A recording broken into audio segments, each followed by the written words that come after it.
നമസ്തേ. എച്ച്ഡെസിന്റെ മറ്റു ക്ലാസ്സിലേക്ക് എല്ലാവർക്കും സ്വാഗതം. ഇന്ന് നമ്മൾ സമാസത്തിന്റെ ബാക്കി ഭാഗങ്ങൾ കൂടിയാണ് എടുക്കുന്നത്. അപ്പോൾ കഴിഞ്ഞ ക്ലാസ്സിൽ ഒരുപാട് സമാസങ്ങൾ നമ്മൾ പഠിച്ചു. അവ്യയീഭാവം പഠിച്ചു, ദ്വന്ദ്വൻ പഠിച്ചു, ദ്വിഗു സമാസം പഠിച്ചു, അല്ലേ?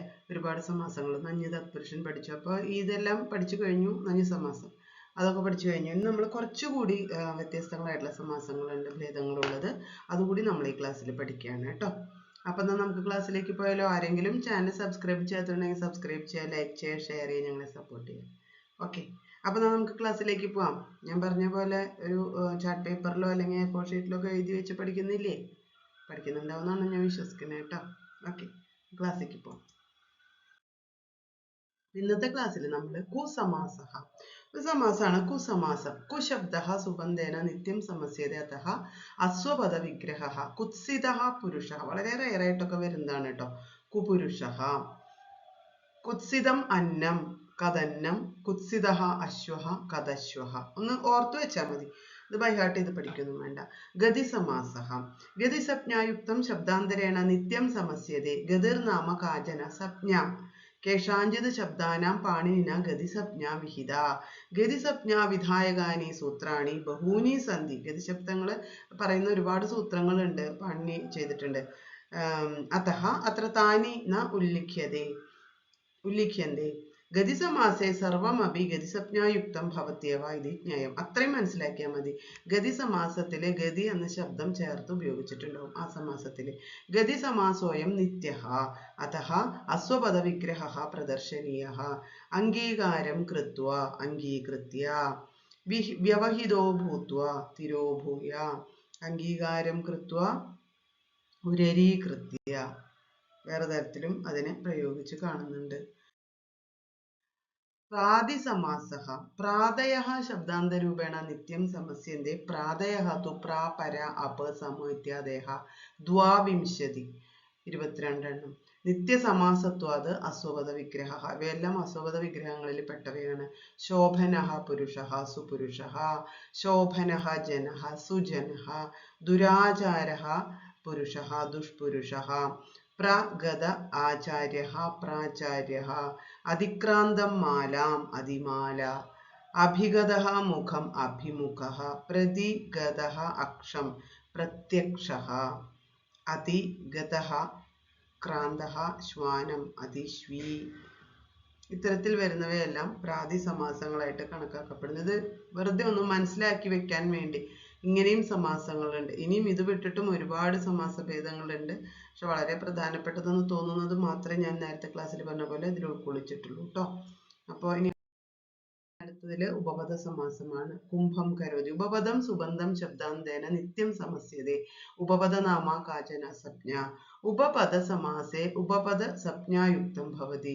നിത്യസമാസത്വാത് അസ്വപദ വിഗ്രഹഃ. കുംഭം കരോതി ഇതി കുംഭകാരഃ. നിശാം കരോതി ഇതി നിശാകരഃ. തുന്തം പരിമാഷ്ടിഃ ഇതി തുന്തപരിമൃജഃ. ഉഷ്ണം ഭുങ്ക്തേ ഇതി ഉഷ്ണഭോജി. സോമേന ഇഷ്ടവാൻ ഇതി സോമയാജി. ഇവിടെ ഇതി വരുന്നവയൊക്കെ ഉപപദ സമാസം ധരിച്ചു വെച്ചാൽ മതി.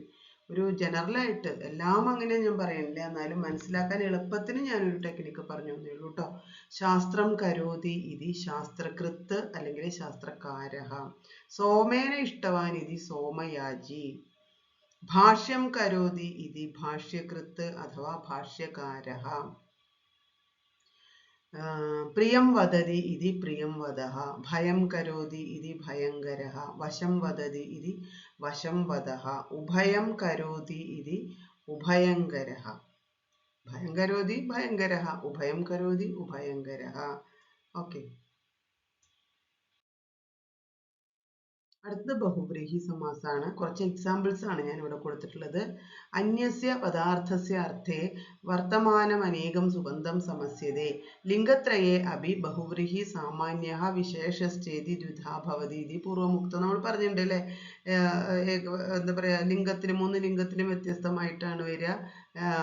സാമാന്യം വിശേഷം എന്ന് പറയുന്ന 2 തരത്തിലുള്ളവ ഉണ്ട് എന്നൊക്കെ പറഞ്ഞിട്ടുള്ളത് നമ്മൾ. സമാനാധികരണ ബഹുവ്രീഹി അതഃ സാമാന്യ ശബ്ദേന വ്യവഹൃതഃ സാമാന്യഃ ഷോഢ തേഷാം ഷണ്ണാമപി പൃഥക് ഉദാഹരണാനി അത്ര ന ഉല്ലിഖ്യന്തി. കണ്ടോ, ഇത് ഒരുപാടുള്ളത് കൊണ്ട് എല്ലാ ഉദാഹരണങ്ങളും ഇവിടെ കൊടുത്തിട്ടില്ല. ഇവരും കുറെ ചുരുക്കിയിട്ടാണ് കൊടുത്തിരിക്കുന്നത്. എന്നാലും നമുക്ക് മനസ്സിലാക്കി ചോദ്യം കാണുമ്പോൾ നമുക്ക് ജസ്റ്റ് ഐഡന്റിഫൈ ചെയ്യാൻ വേണ്ടിയിട്ടാണ് ഇപ്പം ഇത്രയും എങ്കിലും എടുത്തിട്ട് ഞാൻ പറയുന്നത് കേട്ടോ. ഷഡ്ഷു ഭേദേഷു കുത്ര അന്തർഭവതീതി സ്വയം മോഹനീയം. ഊഢഃ രഥഃ യേന സഹ ഊഢരഥഃ. ഊഢഃ രഥഃ യേന സഹ ഊഢരഥഃ. ആരൂഢം യാനം യേന സഹ ആരൂഢയാനഃ. കൃതം ഭോജനം യേന സഹ കൃതഭോജനഃ. പ്രവിഷ്ടാ ശാല യേന സഹ പ്രവിഷ്ടശാലഃ. അധീതം കാവ്യം യയാ സ അധീതകാവ്യ. ഉദ്ധൃതഃ ഓദനഃ യസ്യ സഹ ഉദ്ധൃതൗദന. സ്ഥാലി എന്ന് പറഞ്ഞ പ്ലേറ്റ് ആണ് കേട്ടോ. ധൃതാനി പുഷ്പാണി യയാ സ ധൃതപുഷ്പ. പതിതാനി പർണാനി യസ്മാത് സഹ പതിതപർണഃ വൃക്ഷഃ എന്നാണ് അർത്ഥമാക്കുന്നത്. ഗളിതാനി പുഷ്പാണി യസ്യാഹ സ ഗളിതപുഷ്പ ലത. ചിത്രാഹ ഗാവഃ യസ്യ സഹ ചിത്രഗുഃ. രൂപവതി ഭാര്യ യസ്യ സഹ രൂപവത് ഭാര്യ. രൂപവതി ഭാര്യ യസ്യ സഹ രൂപവത് ഭാര്യഃ. ഗംഗാ ഭാര്യ യസ്യ സഹ ഗംഗാ ഭാര്യഃ. സർവാ പ്രിയ യസ്യ സഹ സർവപ്രിയഃ. പാചികാ ഭാര്യ യസ്യ സഹ പാചികാ ഭാര്യഃ.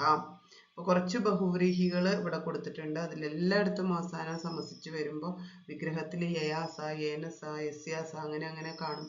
അതിനെയൊക്കെ ബഹുവ്രീഹിയായിട്ട് മനസ്സിലാക്കുക. പിന്നെ അന്യപദാർത്ഥ പ്രധാനമാണെന്ന് മനസ്സിലാക്കുക. സാമാന്യം വിശേഷം എന്ന് 2 തരത്തിലുണ്ടെന്നും മനസ്സിലാക്കുക. 3 ലിംഗത്തിലും ബഹുവ്രീഹി പ്രയോഗിക്കാറുണ്ടെന്നും മനസ്സിലാക്കുക. ജനറലായിട്ട് ഈ വാക്കുകളൊക്കെ ഒന്ന് ഓർത്ത് വെച്ചാൽ മതി. പതിത പർണഃ വൃക്ഷഃ, ഗളിത പുഷ്പ ലത, അങ്ങനത്തെ കാര്യങ്ങളുണ്ടല്ലോ 2 അർത്ഥം വരുന്നത്. അതൊന്ന് ഓർത്ത് വെക്കുക നല്ലോണം. ഓക്കെ, നമ്മൾ പഠിച്ചില്ലേ പീതക്ഷീരഃ ബാലഃ എന്നൊക്കെ, അതേപോലെ തന്നെ പീതാംബരഃ അല്ലേ, അതേപോലെ തന്നെ ഇതുപോലെ കുറച്ച് എക്സാമ്പിൾസ് ആണ് ഇവിടെ കൊടുത്തിട്ടുള്ളത് കേട്ടോ. ഇനി ദ്വന്ദ്വ സമാസമാണ് അടുത്ത് നമ്മൾ പഠിക്കുന്നത്. ഇതരേതര യോഗേ സമാഹാരേ ച അർത്ഥേ വർത്തമാൻ അനേകം സുബന്ധം സമസ്യതേ. ഇതരേതര യോഗേ നാമ മിലിതാനാം ഏകസ്മിൻ ക്രിയാപദേ അന്വയഃ. സമാഹാരോ നാമ സമൂഹഃ. മനസ്സിലായില്ലേ? ഏകസ്മിൻ ക്രിയാപദത്തിൽ അന്വയം വരുന്നത്, സമാഹാരത്തിൽ വരുന്നത് സമൂഹം. അതഃ ദ്വന്ദ്വഃ ഇതരേതരഃ സമാഹാരശ്ചേതി ദ്വിധ.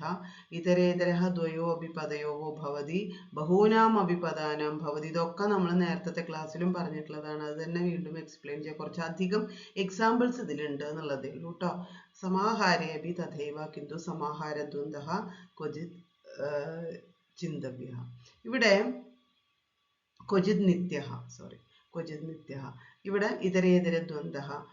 ഇതേപോലെ തന്നെയാണ് പുസ്തകത്തിലും കൊടുത്തിട്ടുള്ളത്. അതായത് ആദ്യം ചെറിയ എക്സ്പ്ലനേഷൻ, പിന്നെ അതിൽ ഇലാബറേറ്റ് ആയിട്ട് എക്സ്പ്ലെയിൻ ചെയ്യാണ്, കൂടുതൽ എക്സാമ്പിൾ കൊടുത്തിട്ട്. അപ്പം അതുപോലെ തന്നെയാണ് ഞാൻ നിങ്ങൾക്കും ഇപ്പോൾ ക്ലാസ് എടുത്ത് തരുന്നത് കേട്ടോ. അപ്പം മനസ്സിലാക്കാൻ എളുപ്പമുണ്ട്.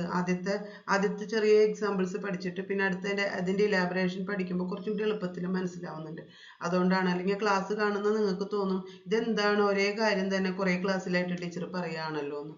അല്ല, ടെക്സ്റ്റ് ബുക്കിൽ ഇതേപോലെയാണ് എക്സ്പ്ലെയിൻ ചെയ്തേക്കുന്നത്. അതായത് കുറച്ച് കാര്യങ്ങൾ ആദ്യം ലൈറ്ററായിട്ട് എക്സ്പ്ലെയിൻ ചെയ്തു പോയി, ജനറലായിട്ട് പറഞ്ഞു പോയി. പിന്നെ ആ ജനറലായ കാര്യങ്ങൾ ഓരോന്ന് എടുത്തിട്ട് കുറച്ചുകൂടി ഇലാബറേറ്റ് ആയിട്ട് പറയാണ്. ഇനിയും കുറച്ചുകൂടി ഇലാബറേറ്റ് ആയിട്ട് പറയണ്ട, അത്രയും ഇലാബറേഷനിലേക്ക് ഞാൻ പോകുന്നില്ല. എന്നിട്ട് നമുക്കിനി ക്വസ്റ്റ്യൻ പേപ്പർ ചെയ്യാം. അല്ലെങ്കിൽ നമുക്കത് ഭയങ്കരമായിട്ട് ബോറിംഗ് ആവും. ഒന്നാമത്തെ കാര്യം. പിന്നെ എല്ലാം കൂടി ഓർത്ത് വെക്കാനും പ്രയാസവും. അപ്പോൾ ഓർത്ത് വെക്കാൻ പറ്റുന്ന കുറച്ച് എടുത്തിട്ടാണ്, അതിൽ തന്നെ കുറച്ച് പ്രധാനപ്പെട്ടത് എടുത്തിട്ടാണ് ഞാൻ നിങ്ങൾക്ക് ക്ലാസ് ആയിട്ട് തരുന്നത് കേട്ടോ. അപ്പൊ സമാഹാരേപി തഥൈവ കിന്തു സമാഹാരദ്വന്ദ്വഃ ക്വചിത് നിത്യഃ. ഇതരേതര ദ്വന്ദ്വഃ ഹരിശ്ച ഹരശ്ച ഹരിഹരൗ. ഹരിശ്ച ഗുരുശ്ച ഹരശ്ച ഹരിഹരഗുരവഃ. ഹരിഗുരുഹരാഃ. ഈശശ്ച കൃഷ്ണശ്ച ഈശ കൃഷ്ണൗ. അശ്വശ്ച രഥശ്ച ഇന്ദ്രശ്ച അശ്വരഥേന്ദ്രഃ, അല്ലെങ്കിൽ ഇന്ദ്രാശ്വത്ഥാഃ, അങ്ങനെയും വരാം കേട്ടോ. ഇന്ദ്രശ്ച അഗ്നിശ്ച ഇന്ദ്രാഗ്നി. ശിവശ്ച കേശവശ്ച ശിവകേശവോ. ധവശ്ച ഖദരേശ്ച ധവ ഖദിരൗ. ഓക്കെ, അപ്പൊ ഇത്രയാണ് ഇതിൽ കൊടുത്തിട്ടുള്ളത്. ഇനി സമാഹാരത്തിന്റെ കുറച്ച് എക്സ്പ്ലനേഷൻസും കൂടിയാണുള്ളൂ. അത്രയും ഞാൻ ഇപ്പോൾ ക്ലാസ്സിൽ എടുക്കുന്നുമുള്ളൂ കേട്ടോ.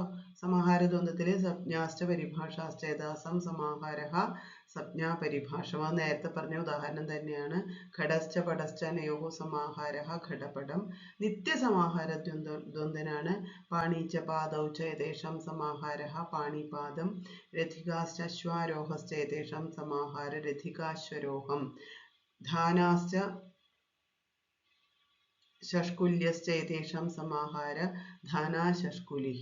यूकाश्च लिक्षाश्च नयोः समाहारः यूकालिक्षम्. अहिश्च नकुलश्च नयोः समाहारः अहिनकुलम्. गोश्च व्याघ्रश्च नयोः समाहारः गोव्याघ्रम्. कागश्च उलूकश्च नयोः समाहारं काकोलूकम्. गावश्च अश्वाश्च नयोः समाहारः गवाश्वम्. पुत्रश्च पौत्रश्च अनयोः समाहारः पुत्रपौत्रम्. दासी च दासश्च अनयोः समाहारः दासीदासम्. അപ്പോൾ ഇത്രയാണ് സമാഹാര ദ്വന്ദ്വന്റെയും നിത്യസമാഹാര ദ്വന്ദ്വന്റെയും ഉദാഹരണങ്ങൾ നമ്മളിപ്പോൾ മനസ്സിലാക്കിയത്. അപ്പോൾ ഇതെപ്പോഴും ഇങ്ങനെ തന്നെയായിരിക്കും, ഇതിന് മാറ്റം ഉണ്ടാവില്ല. നിങ്ങൾ പഠിക്കേണ്ടത് സമസ്ത പദം പഠിച്ചൊന്നും മനസ്സിലാക്കി വയ്ക്കുക, സമാഹാര ദ്വന്ദ്വനാണെന്ന് മനസ്സിലാക്കി വയ്ക്കുക, നിത്യമാണെന്നും മനസ്സിലാക്കി വയ്ക്കുക. അപ്പോൾ ഇത്രയും ക്ലാസ്സുകളാണ് ഞാൻ ഇന്ന് എടുക്കുന്നത്. അപ്പോൾ ഇത്രയും കാര്യങ്ങളാണ് നമ്മൾ ഈ ക്ലാസ്സിൽ എക്സ്പ്ലെയിൻ ചെയ്യുന്നുള്ളൂ. ബാക്കി നിങ്ങൾ എടുത്തിടത്തോളം മനസ്സിലായിട്ടുണ്ടാവും എന്ന് വിചാരിക്കണം അല്ലേ. അപ്പോൾ നമുക്ക് നന്നായിട്ട് പഠിക്കാൻ നമുക്ക് ക്വസ്റ്റ്യൻ പേപ്പർ ആൻസർ ചെയ്യും. അടുത്ത ക്ലാസ്സുകളിൽ ഞാൻ ക്വസ്റ്റ്യൻ പേപ്പറാണ് ആൻസർ ചെയ്യാൻ പോകുന്നത് കേട്ടോ. അപ്പോൾ അത് കാണുമ്പോൾ കുറച്ചുകൂടി എളുപ്പമായിട്ട് മനസ്സിലാക്കാൻ പറ്റും. അപ്പോൾ ഇതൊക്കെ ഒന്ന് ഓർത്ത് വെക്കുക കേട്ടോ. അപ്പോൾ നന്നായിട്ട് പഠിക്കുക. ഓക്കെ. ആരെങ്കിലും ചാനൽ സബ്സ്ക്രൈബ് ചെയ്യാത്തതുണ്ടെങ്കിൽ സബ്സ്ക്രൈബ് ചെയ്യുക, ലൈക്ക് ചെയ്യുക, ഷെയർ ചെയ്യുക, ഞങ്ങളെ സപ്പോർട്ട് ചെയ്യുക. അപ്പോൾ അടുത്ത വീഡിയോയിൽ വീണ്ടും കാണാം. നമസ്തേ.